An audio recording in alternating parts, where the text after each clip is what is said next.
দক্ষিণবঙ্গে আবহাওয়ার ব্যাপক পরিবর্তন দেখতে পাওয়া গিয়েছে। তাপমাত্রা ক্রমশ নামছে, শীতের আমেজেরও দেখা মিলেছে।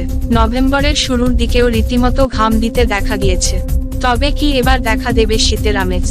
সকাল থেকেই কলকাতা সহ রাজ্যের একাধিক জেলায় শীত শীত ভাব অনুভব করা যাচ্ছে।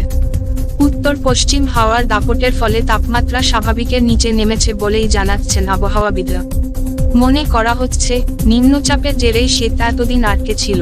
আলিপুর আবহাওয়া দফতরের তরফে জানানো হয়েছে, শুক্রবার কলকাতার সর্বোচ্চ তাপমাত্রা 29.4 ডিগ্রি সেলসিয়াস, যা স্বাভাবিকের থেকে 1.2 ডিগ্রি কম, আর সর্বনিম্ন তাপমাত্রা 20 ডিগ্রি সেলসিয়াস, যা স্বাভাবিকের থেকে 0.3 ডিগ্রি কম।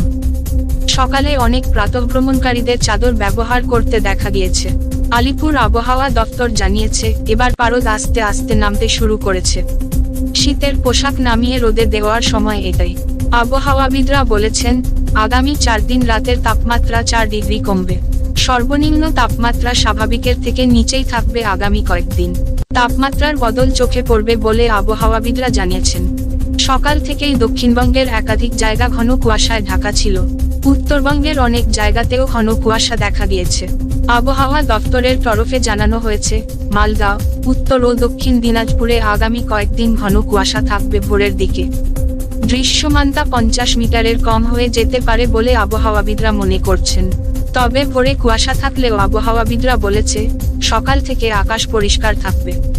এই মুহূর্তে রাজ্যে বৃষ্টির সম্ভাবনা নেই বলেই আবহাওয়াবিদরা জানিয়েছেন। ব্যুরো রিপোর্ট, জেলার বার্তা।